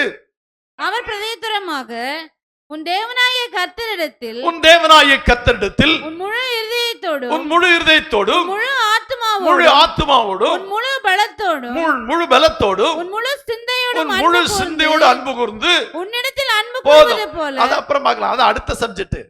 இப்போ உன் தேவனாகிய கர்த்தரிடத்தில் உன் முழு இதயத்தோடும் உன் முழு ஆத்மாவோடும் உன் முழு பலத்தோடும் உன் முழு சிந்தையோடு அன்பு கூறணும். ஆண்டவர் அதுதான் எதிர்பார்க்கிறாரு. எதை கொடுத்துட்டு எதை எதிர்பார்க்கிறாரு? அன்பை கொடுத்துட்டு அன்பை எதிர்பார்க்கிறாரு. ஜீவனை கொடுத்துட்டு உன் முழு இதயத்தோடும் உன் முழு ஆத்மாவோடும் உன் முழு பலத்தோடும் உன் முழு சிந்தையோடு அன்பு கூர்ன்னு சொல்றார். தப்பா? அல்லேலூயா. நமக்கு பதிலாக ஒருவர் தன்னுடைய ஜீவனை கொடுத்து விட்டு அவர் கேட்கிறாரு, இப்போ உன் முழு இதயத்தோடும் உன் முழு ஆத்மாவோடும் உன் முழு பலத்தோடும் உன் முழு சிந்தையோடு என்னிலே அன்பு கூறுன்னு கேட்கிறாரு. அல்லேலூயா, அல்லேலூயா. நம்ம எல்லாம் என்ன செய்யறோம்? அன்பு கூறுறோம். ஆண்டவர் அன்பு கூறுறோமா? அன்பு கூறுறோம். ஆண்டவருக்கு அது தெரியும். இப்போ கடைசியில யோவான் எழுதின சுவிசேஷத்துல வாசிக்கும் போது அங்க பேதுருவை, சீமோன் பேதுருவை பார்த்து ஆண்டவர் கேட்கிறாரு. என்ன கேட்கிறாரு? சீமோன் பேதுருவே, நீ என்னை இன்னும் அன்பா இருக்கிறாயா? என்னிடத்தில் அன்பா இருக்கிறாயா? அன்பா இல்லையா? சீமோன் அன்பா இல்லையா? அன்பா தான் இருந்தாரு. மறுபடியும் மறுபடியும் கேட்டார், அன்பா இருக்கிறாயா? உண்மையா என் மேல் அன்பா இருக்கிறாயான்னு திரும்ப திரும்ப கேட்டாரு. அல்லேலூயா. ஏன் தெரியுமா? உண்மையான முழு அன்பு அவனிடத்துல இல்ல. அல்லேலூயா. அதை அவன் உணர வேண்டும் என்பதற்காக ஆண்டவர் சொன்னார். இந்த காலை வேளையிலே நான் தான் சொல்றேன், உங்களுக்காக ஜீவனை கொடுத்த அந்த தேவன் மேல் நீங்கள் எவ்வளவு அன்பா இருக்கிறீர்கள், எந்த அளவுக்கு அன்பா இருக்கிறீர்கள். ஆண்டவர் அளவுகோல வச்சுட்டாரு. எல்லாரும் கிட்ட கேட்டாலும் சொல்லுவாங்க, நானும் ஆண்டவரை நேசிக்கிறேன், நானும் கடவுளை நேசிக்கிறேன், நானும் இயேசுவை நேசிக்கிறேன் அப்படின்னு சொல்லுவாங்க. அப்படின்னு ஆண்டவருக்கு தெரியும். அதனாலதான் ஆண்டவர் அளவுகோல வச்சுட்டாரு. என்ன அளவுகோல்? உன் முழு இதயத்தோடும் உன் முழு ஆத்மாவோடும் உன் முழு பலத்தோடும் உன் முழு சிந்தியோடும் என்னிடத்தில் அன்பு கூர். அல்லேலூயா, அல்லேலூயா. அப்படின்னா இதை நான் ஆராய்ந்து கொண்டிருக்கிறேன். இன்னும் அந்த வசனத்துக்கு முழு ஆராய்ச்சி எனக்கு கிடைக்கல. முழு இதயத்தோடுன்னா என்ன, முழு ஆத்மாவோடுன்னா என்ன, முழு பலத்தோடுன்னா என்ன, முழு சிந்தையோடுன்னா என்ன அப்படின்னு எனக்கு அதை ஆராய்ந்து கொண்டிருக்க. ஒரு நாள் அதை குறித்த செய்தியை கொடுக்கலாம். இப்போ இங்க சொல்றது, ஆண்டவர் நீ முழுசா என் மேல அன்பாயிருன்னு சொல்றார். அப்படி வச்சுக்கோ. முழுன்னா டோட்டல், ஃபுல்லா என்னையே நேசிங்கிறாரு. அல்லேலூயா. வேற யாரையும் நேசிக்காது. அது எப்படி பாஸ்டர்? அது எப்படி பாஸ்டர்? இப்போ நான் என் மனைவி நேசிக்க வேண்டாமா? என் கணவனை நேசிக்க வேண்டாமா? பிள்ளைகளை நேசிக்க வேண்டாமா? அல்லேலூயா, அல்லேலூயா. நீ ஆண்டவரிடத்தில் அன்பு வச்சா பிள்ளைகளிடத்திலும் மனைவிடத்திலும் கணவனிடத்திலும் அன்பு வைப்பாய். அது அதற்கு கிடைக்கிற பிரதிபலன். அதை நான் அப்புறம் சொல்றேன். அல்லேலூயா. இப்ப ஆண்டவர் நம்மகிட்ட என்ன எதிர்பார்க்கிறோம்னா, நீ முழுசா என்ன நேசிங்கிறாரு. ஒரு தாலி கட்டுற கணவனிடத்துல மனைவி என்ன முழுசா நேசிங்க. கணவன் அப்படிதான், நீ முழுசா என்ன நேசி அப்படித்தானே சொல்ல. பாதி என்ன நேசி, பாதி வேற யாராவது நேசி அப்படி சொல்லுவாங்களா? யாராவது சொல்லுவாங்களா? பிள்ளைகளை வச்சுக்கோ. பாரு, நான் உனக்கு அப்பா, பாதி அன்பு என் மேல இருக்கட்டும், பாதி யார் மேல வச்சுக்கோ அப்படி சொல்லுவோமா? சொல்ல மாட்டோம். நீ முழுசா, நான் அப்பா, முழுசா என் மேலதான் நீ அன்பு வைக்கணும். அம்மா சொல்லுவாங்க, நான் தான் உன் அம்மா, நீ என்ன முழுசா நேசிக்கணும். கணவன் சொல்லுவாங்க, நீ என்ன முழுசா நேசிக்கணும். மனைவி சொல்றாங்க, நீ என்ன முழுசா நேசிக்கணும். முழுசா நேசிக்கலாம் என்ன ஆகும்? பிரச்சனை ஆகும். அல்லேலூயா, அல்லேலூயா. முழுசா நேசிக்கலாம் என்ன வரும்? பிரச்சனை வரத்தானே வரும். கண்டிப்பா வரத்தான் செய்யும். அல்லேலூயா. அப்ப முழு அன்பையும் ஆண்டவரிடத்திலே காண்பிக்க வேண்டும் என்று ஆண்டவர் எதிர்பார்க்கிறார். எப்படி எதிர்பார்க்கிறாரு? தன்னுடைய ஜீவனையே கொடுத்துட்டு தான் எதிர்பார்க்கிறார். அது தப்பா?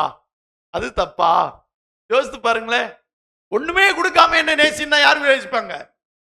ஒண்ணுமே நாம அன்பு செலுத்தாம என்ன நேசின்னா யார் நேசிப்பாங்க? ஒருத்தர் நேசிக்க மாட்டாங்க. நாம அன்பு செலுத்தினா அவங்க அன்பு செலுத்துவாங்க. நம்ம எந்த அளவுக்கு அன்பு செலுத்துறோமோ அந்த அளவு அவங்க அன்பு செலுத்துவாங்க. அது உலகத்தின் இயற்கை. அப்படித்தானே? உலகத்திலே இயற்கை அப்படித்தானே? மனைவி கணவனை நன்றாய் நேசிக்கும் போது கணவன் மனைவியை நன்றாய் நேசிப்பார். பிள்ளைகள் பெற்றோரை நேசிக்கும் போது பெற்றோர் பிள்ளைகளை அதிகமாக நேசிப்பார்கள். நண்பர்கள் ஒருவரை அதிகமாக நேசிக்கும் போது அவர்களும் நேசிப்பார்கள். எந்த அளவு நேசிக்கிறார்களோ அந்த அளவு நேசிப்பார்கள். இதுதான் இயற்கை. அப்படித்தானே உலகத்துல? இப்போ என்ன நீங்க எல்லாம் சொல்ற பார்த்தா, இல்ல பாஸ்டர் நாங்க எல்லா இடத்துலயும் அப்படியேதான் பாஸ்டர் அப்படின்னு சொல்ற மாதிரி இருக்கு. அல்லேலூயா. அப்படி இல்லைங்க. எனக்கு தெரியும், நம்ம சபையிலேயே, நம்ம நண்பர்களுக்குள்ளேயே, நம்ம விசுவாசிகளுக்குள்ளேயே நம்மை நிறைய நேசிக்கிறவன் உண்டு, கொஞ்சம் நேசிக்கிறவன் உண்டு. உண்டா இல்லையா? உண்டு. அல்லேலூயா. எல்லாரும் ஒரே அளவுக்கு நேசிக்கல. நம்மை எந்த அளவுக்கு நேசிக்கிறார்களோ அந்த அளவுக்கு அவர்களை நேசிப்போம். அல்லேலூயா. அது இயற்கை. இப்ப ஆண்டவர் என்ன சொல்றாரு? நான் ஜீவனையே கொடுத்து உன்னை நேசிச்சேன்ல, நீ என்ன எவ்வளவு நேசிக்கிற? ஜீவனை கொடுக்கிற அளவுக்கு நேசிக்கிறாயா? அதுதான் அங்க ஆண்டவர் சொல்றாரு, நீ எனக்கா ஜீவனை கொடுக்க வேண்டாம், முழு இருதயத்தோடும் முழு ஆத்துமாவோடும் முழு பலத்தோடும் முழு சிந்தையோட அன்பு கூறு. அல்லேலூயா, அல்லேலூயா. இது தப்பா? உயிரே கொடுத்துட்டு தானே கேட்கிறாரு என்னை நேசின்னு சொல்லி. அல்லேலூயா, அல்லேலூயா. ஆமா, அல்லேலூயா. மத்தேயு 22:37, சரி, மார்க் 12:30 வாசிக்கலாம். மார்க் 12:30. உன் தேவனாகிய கர்த்தரிடத்தில் உன் முழு இருதயத்தோடும் உன் முழு ஆத்துமாவோடும் உன் முழு மனதோடும் உன் முழு பலத்தோடும் அன்பு கூறுவாயாக என்பது பிரதான கற்பனை. பிரதான கற்பனையே அதுதாங்க. வேதத்துல, இந்த பெரிய வேதத்துல பிரதான கற்பனை, பிரதான வார்த்தை என்னவென்றால், உன் தேவனாய் கர்த்தரிடத்தில் உன் முழு இதயத்தோடும் உன் முழு ஆத்மாவோடும் உன் முழு பலத்தோடும் முழு மனதோடும் முழு பலத்தோடு அன்பு கூறுவாயாக. இதுதான் பிரதான கற்பனை. இந்த பிரதான கற்பனையை கை கொள்ளணுமா வேண்டாமா? கை கொள்ளணுமா வேண்டாமா சொல்லுங்க. ரொம்ப முக்கியமான பாடம். படிப்போமா படிக்க மாட்டோமா? படிப்போம், கண்டிப்பா படிப்போம். முக்கியமான ஒரு செலவு செய்வோமா செய்ய மாட்டோமா? செய்வோம். முக்கியமான ஒரு காரியம் அதை செய்வோம். இந்த வேதத்துல பிரதான கற்பனை நம்பர் 1 அப்படின்னா, உன் தேவனாய் கர்த்தரிடத்தில் உன் முழு இதயத்தோடும் உன் முழு ஆத்மாவோடும் உன் முழு மக்களோடும் உன் முழு பலத்தோடும் அன்பு கூறுவாயாக. அல்லேலூயா, அல்லேலூயா. அப்படின்னா முழு மனசும் ஆண்டவருக்கு தான் கொடுக்கணும். தலையில சொல்லுமா, வேற யாருக்கு அதுல இடம் இருக்கக்கூடாது. வேற யாருக்கு இடம் இருந்துன்னா பிரச்சனை தான். முழு மனதையும் ஆண்டவருக்கு கொடுத்தணும். முழு என்ன எப்படி சொல்லாம, அது எப்படி என் நெஞ்சு நிறைய, என் மனசு நிறைய நீங்க தான் இருக்கீங்க ஆண்டவரே. சொல்லுங்க பாக்கலாம், சொல்லுங்க பாக்கலாம். சிலவங்க எப்படி எப்படி பாக்குறாங்க, அது எப்படி சொல்றதுன்னு யோசிக்கிறாங்க. சிலவங்களுக்கு இன்னும் புரியலையோ தெரியல. புரிஞ்சாலும் எப்படிங்க சொல்றது? அங்க மனசுல கணவன் இருக்கிறாரு, அவர் இருக்காரு அப்படின்னு நினைக்கிறோம்ல, அது தப்பு. அவங்கெல்லாம் ஒரு பக்கம் இருக்கட்டும். ஆனா மனசு நிறைஞ்சு யாருதான் இருக்கணும்? ஏன்னா ஜீவனை கொடுத்தவர் இல்லையா? ஜீவனை கொடுத்துட்டு கேட்கிறாருங்க, உங்க கணவன் உங்களுக்காக ஜீவனை கொடுத்தாரா?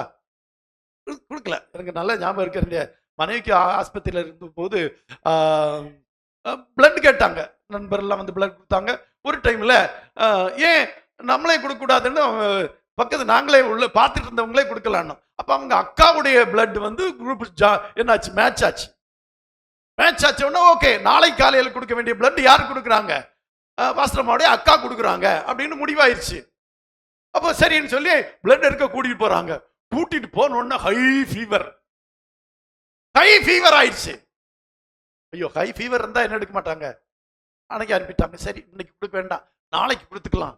அப்போ வந்தாங்க, வந்து நார்மல் ஆயிட்டாங்க, நல்லா சாப்பிட்டாங்க, நல்லா இருந்தாங்க. அடுத்த நாள் கூட்டிட்டு போறாங்க. அப்போ என்ன ஆகுது? ஆகுது. யோசித்து பாருங்க, என்ன அர்த்தம்? என்ன அர்த்தம்?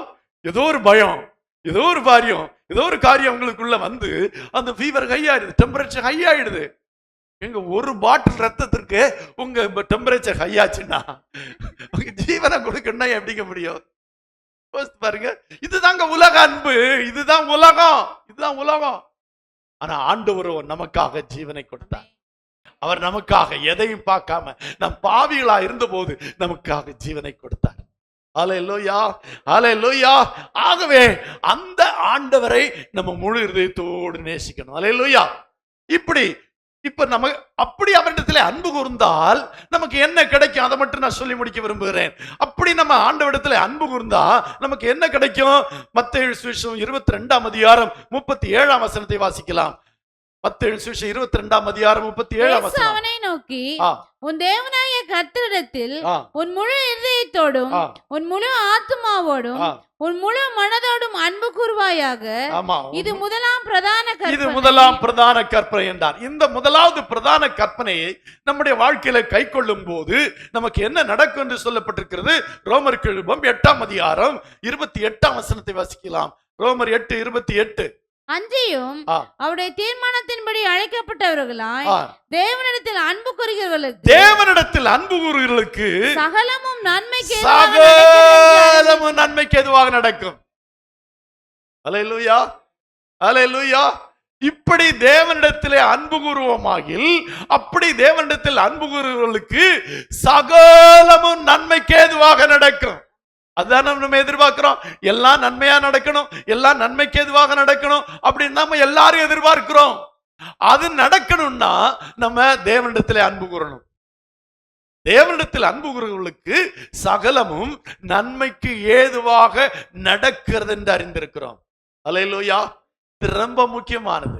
நம்முடைய வாழ்க்கையில எல்லாம் நன்மையாக நடக்க வேண்டும் என்றால், நன்மைக்கு ஏதுவாக நடக்க வேண்டுமானால் நம் தேவனிடத்திலே அன்பு கூற வேண்டும்.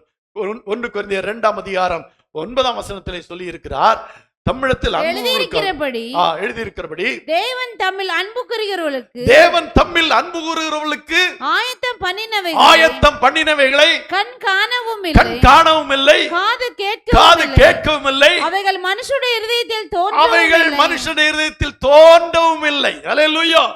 தேவன் தம்மில் அன்பு கூறுகிறவர்களுக்கு ஆயத்தம் பண்ணினவைகளை கண் காணவும் இல்லை, காது கேட்கவும் இல்லை, அவளுடைய மனுஷனுடைய இருதயத்திலே அவ்வளவு பெரியது.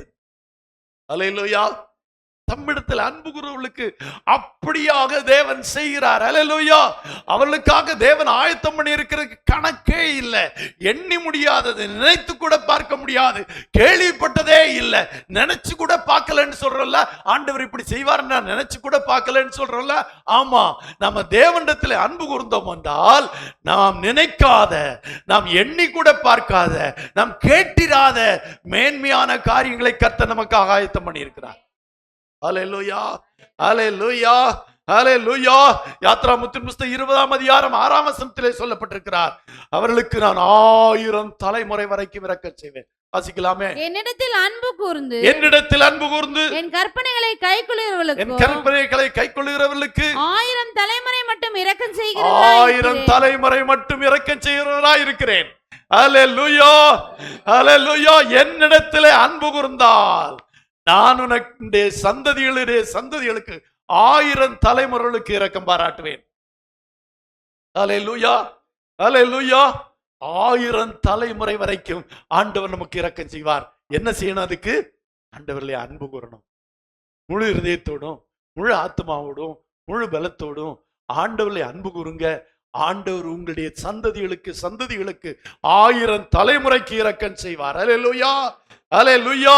யாத்திராகமம் 15ஆம் அதிகாரம் 24ஆம் வசனத்திலே வாசிக்கும் போது, நீ உன் தேவனாகிய கர்த்தரின் சத்தத்தை கவனமாய் கேட்டு அவர் பார்வைக்கு செம்மையானவைகளை செய்து அவர் கட்டளைகளுக்கு செவி கொடுத்து அவருடைய நியமங்கள் யாவையும் கை கொண்டார், நான் எகிப்திற்கு வரப்பண்ணின வியாதிகளில் ஒன்றையும் உனக்கு வரப்பண்ணேன், நானே உன் பரிகாரியாகிய கர்த்தர் என்றார். அல்லேலூயா, அல்லேலூயா. நாம தேவனுடைய வார்த்தையின்படி அந்த பிரதான கற்பனைகளுக்கு கீழ்ப்படியும் போது, இந்த பிரதான கற்பனையாகிய அந்த அன்பு கூறுதலுக்கு நாம் கீழ்ப்படியும் போது, எகிப்தியர்களுக்கு வர பண்ணின வியாதிகளில் ஒன்றையும் என்ன செய்ய மாட்டாரு? வர பண்ண மாட்டார். அல்லேலூயா, அல்லேலூயா, அல்லேலூயா. அருமையான தேவ ஜனமே, ஆண்டவர் நமக்காகவே எல்லாம் செய்ய அல்லேலூயா உண்மையிலே அவர் ஆயத்தமா இருக்கிறார். அல்லேலூயா, அல்லேலூயா. உபாகமத்தின் புத்தகம் 12ஆம் அதிகாரம் 27ஆம் வசனத்திலே வாசிக்கும் போது சொல்லப்பட்டிருக்கிறது, நாம் தேவனுடைய கற்பனைக்கு அல்ல தேவனிடத்தில் அன்பு கூறுவோமானால் ஆசீர்வாதம் நமக்கு உண்டு என்று வேதம் சொல்லி இருக்கிறது. அல்லேலூயா. நான் உங்களுக்கு கற்பிக்கிற தேவனாய் கர்த்தரின் கற்பனைகளுக்கு எந்த கற்பனை? பிரதான கற்பனை. அல்லேலூயா, அல்லேலூயா. ஒரே கற்பனை, பிரதான கற்பனை. எல்லாம் அதுக்கு சப்பு தான், அதனுடைய கிளைகள் தான் மற்ற எல்லாமே. முதல் கற்பனை, பிரதான கற்பனை, உன் தேவனாய கர்த்தரிடத்தில் முழு இதயத்தோடும், முழு ஆத்மாவோடும், முழு பலத்தோடும், முழு சிந்தையோடும் அன்பு கூறுவாயாக. அந்த கற்பனைக்கு கீழ்ப்படிந்தீர்களானால் உங்களுக்கு ஆசீர்வாதம். அல்லேலூயா, அல்லேலூயா, அல்லேலூயா. கண்டிப்பாக, கண்டிப்பாக. அல்லேலூயா. கர்த்தர் உங்களுடைய வாழ்க்கையிலே நிச்சயமாக உங்களை ஆசீர்வதிப்பார். அல்லேலூயா. உபாகமம் 30ஆம் அதிகாரம் 10ஆம் வசனத்திலே வாசிக்கிற வேளையிலே உபாகமம் 30:10 சொல்லப்பட்டிருக்கிறது, உன் தேவனாகிய கர்த்தருடைய சத்தத்திற்கு செவி கொடுத்து இந்த நியாயப்பிரமாண சரி, புஸ்தகத்தில் இங்கே சொல்லப்பட்டிருக்கு கடைசியிலே கர்த்தர் உண்மையில் சந்தோஷமாயிருப்பார். புதிய ஏற்பாட்டில் ஒரு வசனத்தை வாசிக்கலாமே. லூக்காவின் சுவிசேஷம் 7ஆம் அதிகாரம் 47ஆம் வசனத்தை வாசிக்கலாம். ஆதலால் நான் உனக்கு சொல்லுகிறேன், இவள் செய்த அநேக பாவங்கள் மன்னிக்கப்பட்டது. இவள் செய்த அநேக பாவங்கள் மன்னிக்கப்பட்டது. இவள் மிகவும் அன்பு கூர்ந்தாளே. அல்லேலூயா சொல்லுவா. அநேக பாவங்களை செய்திருந்தாள் அவள். அவளுக்கு இயேசு மன்னித்தார். அதனாலே அவர் சொல்லுகிறார், ஆதலால் நான் சொல்லுகிறேன், இவள் செய்த அநேக பாவங்கள் மன்னிக்கப்பட்டது. அல்லேலூயா. ஏன் மன்னித்தார்? இவள் மிகவும் அன்பு கூர்ந்தாள். ஆண்டவரிடத்தில் நம்ம அன்பு கூர்ந்தோம்னா ஆண்டவனுடைய பாவங்களை எல்லாம் மன்னி. அல்லேலூயா, அல்லேலூயா. இந்த காலை வேளையிலே நான் உங்களை பார்த்து கேட்கிறேன், நமக்காக ஜீவனை கொடுத்து விட்டு நம்மிடத்தில் கேட்பது வெறும் அன்பை மட்டும்தான் கேட்கிறார். நம்முடைய ஜீவனை கேட்கல, நம்முடைய பணத்தை கேட்கல, நம்முடைய பொருளை கேட்கல. இதெல்லாம் ஊழியம் செய்வதற்கு சபைக்கு ஊழியர்களுக்கு தேவைப்படுகிறது, அதுக்காக கொடுக்கிறோம், அவ்வளவுதான். ஆனா ஆண்டவர் நம்மிடத்தில் கேட்கிறதெல்லாம், நீ என்னை நேசிக்கிறாயா? அல்லேலூயா. நீ என்னை நேசிக்கிறாயா? அல்லேலூயா. யோவான் சுவிசேஷம் கடைசி வசனத்தை நம்ம வாசிக்கலாமே. அங்கே அவர்கள் போஜனம் பண்ணின பின்பு இயேசு சீமோன் பேதுருவை நோக்கி, யோனாவின் குமாரனாகிய சீமோனே, இவர்களிலும் அதிகமாய் நீ என்னிடத்தில் அன்பாய் இருக்கிறாயா? இவர்களிலும் அதிகமாய் என்னிடத்திலே அன்பாய் இருக்கிறாயா என்றார். அல்லேலூயா.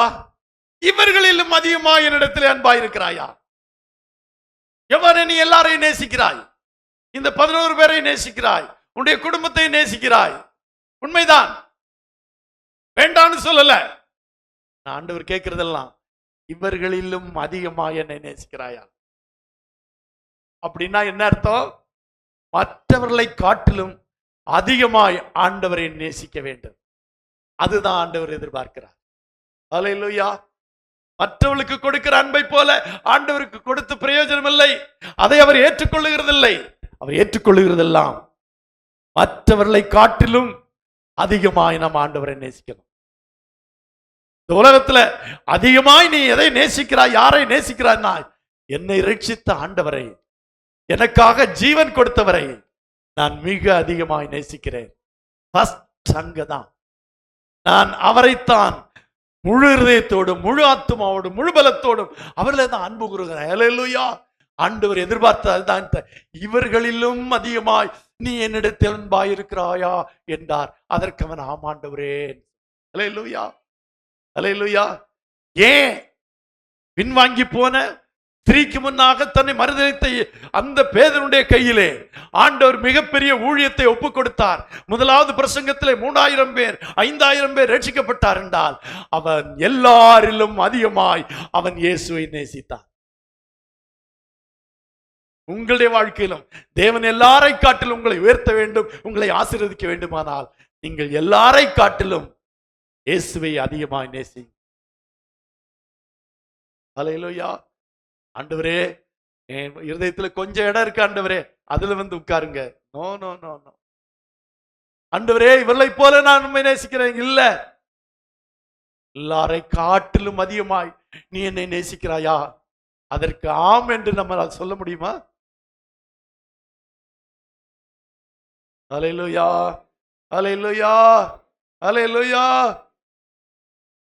அதை எப்படி அதிகமாக நேசிக்கிறோம் என்பதை நம்ம சில வேளையில ஆண்டவர் நம்ம நேசிக்கிறோமா என்பதை கூட என்ன பண்றாரு தெரியுமா?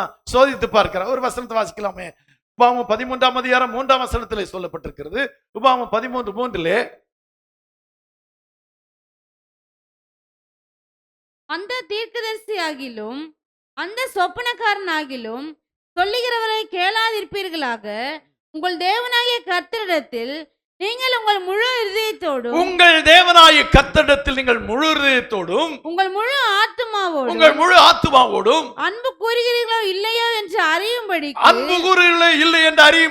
உங்கள் தேவனாகிய கர்த்தர் உங்களை சோதிக்கிறார். அல்லேலூயா. சில வேளையில ஆண்டவர் சோதிப்பார்.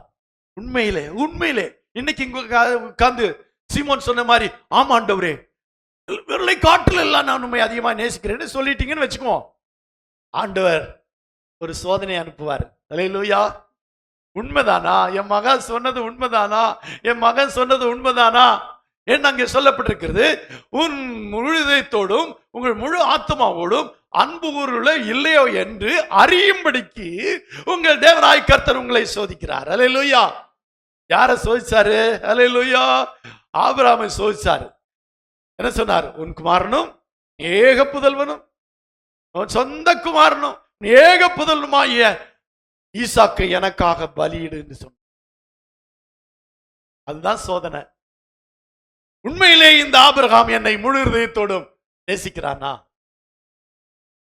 முழு இதயத்தோடு அன்பு கூறுகிறானா என்று சோதித்தார். அல்லேலூயா. அந்த சோதனையிலே ஆபிரகாம் வெற்றி பெற்றார். ஆண்டவர் சொன்னார், ஆபிரகாமே ஆபிரகாமே பிள்ளையாண்ட மேல் கையை போடாதே, இப்பொழுது நீ தேவனுக்கு பயப்பட வேண்டும் என்று அறிந்து கொண்ட என்று சொன்னார்.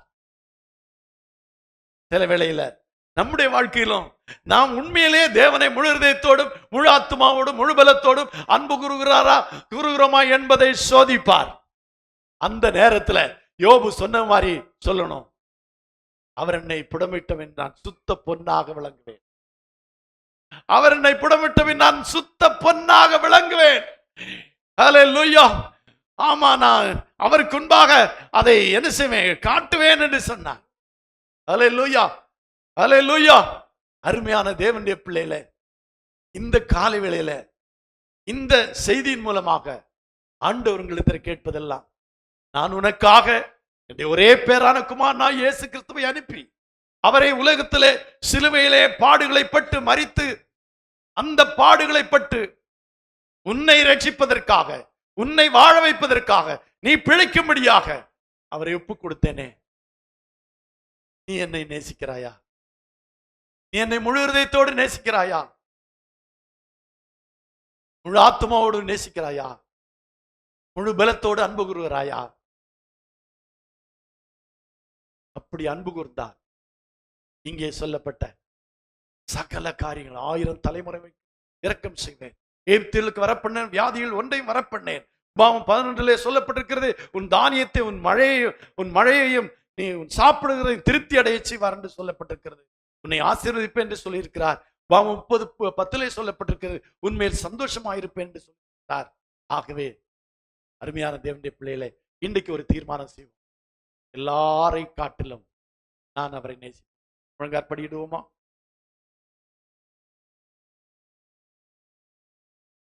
தேங்க்யூ. எல்லாரும் சேர்ந்து கோரஸை பாடுவோமா? உண்மையே நான் நேசிப்பேன், உண்மையே நான் நேசிப்பேன்.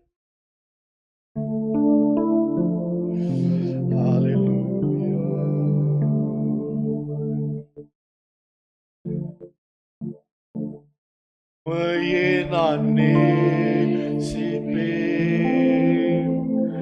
உம்மையே நான் நேசிப்பேன், உம்மையே நான் நேசிப்பேன்.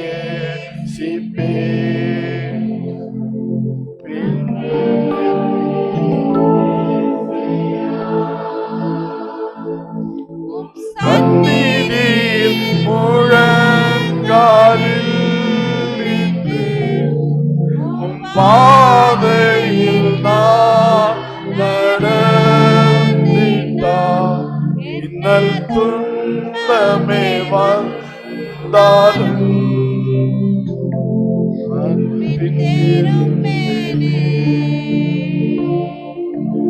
உம்மையே நான் நேசிப்பேன், உம்மையே நான் நேசிப்பேன், உம்மையே நான் நேசிப்பேன். நான் பின்திரும்பேனே. அதோடு கூட சேர்ந்து சொல்லுவோம், என் முழு இதயத்தோடும் என் முழு பலத்தோடும் என் முழு ஆத்மாவோடும் நான் உண்மையிலேயே அன்பு கூறுகிறேன். ஆண்டவரே, எல்லாரை காட்டிலும் இவர்களை காட்டிலும் நான் உண்மையில் அன்பாயிருக்கிறேன்.